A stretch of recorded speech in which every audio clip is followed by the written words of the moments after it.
বলছেন এই ড্রোন শুধু ইরানে নয় বরং পুরো অঞ্চলের শোষিত জনগণের কণ্ঠস্বর। এই নাম কৌশলগত কারণে গুরুত্বপূর্ণ। এটি এমন একটি বার্তা দেয় যে ইরান নিজেকে শুধু একটি রাষ্ট্র নয় বরং একটি বৃহত্তর আঞ্চলিক নেতৃত্বের দাবিদার হিসেবে দেখছে।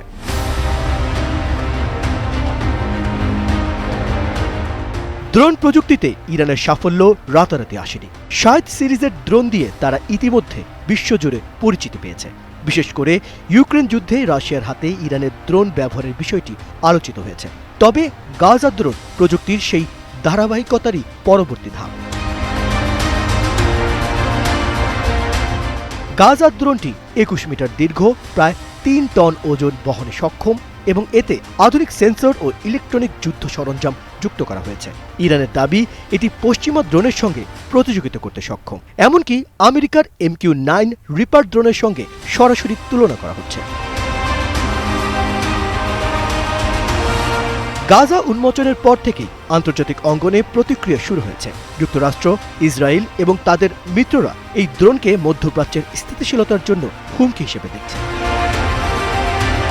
ইসরায়েলের প্রতিরক্ষামন্ত্রী সরাসরি বলেছেন এই ড্রোন একটি চ্যালেঞ্জ যা আমাদের নিরাপত্তা ব্যবস্থার জন্য নতুন সংকট তৈরি করতে পারে। অন্যদিকে যুক্তরাষ্ট্রের প্রতিরক্ষা দপ্তর ইরানের এই উন্নয়ন